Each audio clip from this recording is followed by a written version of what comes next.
அவர் ஓத ஆரம்பிக்கிறார்.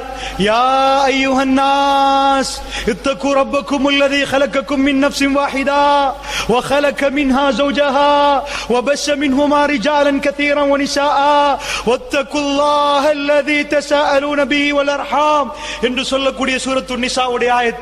அல்லாஹ் உங்களை ஒன்றிலிருந்து படைத்தான், அவனுக்கு ஒரு துணைவியை உண்டாக்கினான், அதிலிருந்து உங்களை சந்ததிகளை உண்டாக்கினான், அல்லாஹ்வுக்கு அஞ்சு கொள்ளுங்கள் என்ற ஆயத்தை அவர் ஓத மெல்ல கேட்க மெல்ல மெல்ல 39வது வசனம் 40வது வசனம் நெருங்குற நேரம் இப்னு மஸ்ஊத் ரலியல்லாஹு அன்ஹு அவர்கள் மயங்கி ஓதிக்கொண்டே போகிறார். பெருமானார் கேட்டுக்கொண்டே போகிறார். திடீரென்று ரசூலுல்லாஹ்வுடைய சப்தம் இப்னு மஸ்ஊத் ரலியல்லாஹு அன்ஹு பிடித்து ஹஸ்புக்கல் ஆன், இப்பொழுது போதும் இப்னு மஸ்ஊத், யா அபா அப்துர் ரஹ்மான் ஹஸ்புக்கல் ஆன், இப்ப போதும் இப்ப போதும் அப்படி என்று ரசூலுல்லாஹ் நிப்பாட்டினார்கள். அவர் சொன்னார், நான் அப்படியே ரசூலுல்லாஹ்வை திரும்பினேன். அவருடைய குரலில் ஏதாவது மாற்றம் தெரிந்தோ தெரியவில்லை. நான் அப்படியே ரசூலுல்லாஹ்வை திரும்பினேன். ஃபைதா ஐனா தத்ரிஃபான், அவருடைய 2 கண்களும் கண்ணீரால் அப்படி வடிந்து கொண்டிருந்தது. அவர் அழுதார், தேம்பி தேம்பி அழுதார். நானும் ரசூலுல்லாஹ்வும் அந்த நேரத்தில் இருந்து கொண்டிருந்தோம். நான் என்ன ஓதினேன் தெரியுமா? சூரத்துன் நிசாவை பெரட்டுங்கள். ஃபகைஃப இஸா ஜஅனா மின் குல்லி உம்மத்தின் பிஷஹீதின் வஜஅனா பிக அலா அஹுலாஹி ஷஹீதா.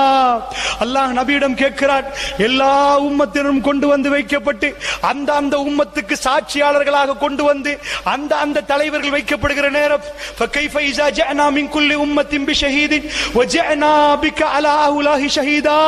இந்த உம்மத்துக்கு நபியை உங்களை சாட்சியாக கொண்டு வருகிற நேரம் எப்படி இருக்கும் என்று அல்லாஹ் கேட்கிறான். ரசூலுடைய பதில் எப்படி இருக்கும்? எப்படி இருக்கும்? கண்கள் கலங்கி தேம்பி தேம்பி அழுகிறார்கள். அது எப்படி இருக்கும்? அதோட ஆன்சர் என்ன? அல்லாஹ்வுடைய நல்லடியார்களே, அந்த ஆன்சர் என்ன? எல்லோரும் வந்து நிற்பார்கள்.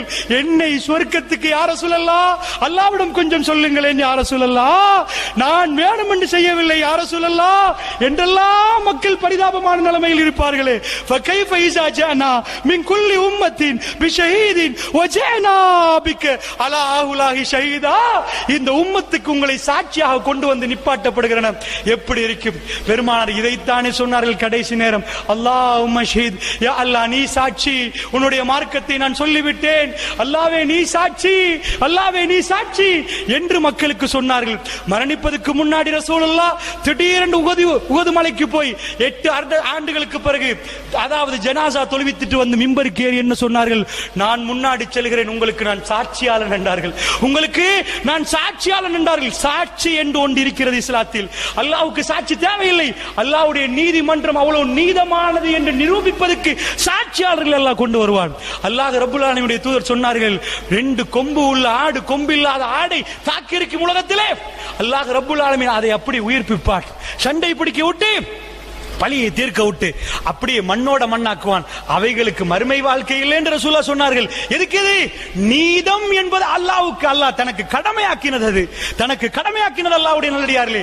அல்லாஹ் நீதம் தவறவே மாட்டான் என்றால் பெருமானார் ஸல்லல்லாஹு அலைஹி சொன்னார்கள், அந்த நேரத்திலே நிறைய நடக்கும் அல்லாஹ்வுடைய நல்லடியார்களே. விசாரணைக்கு நேரடியாக நான் போகிறேன்.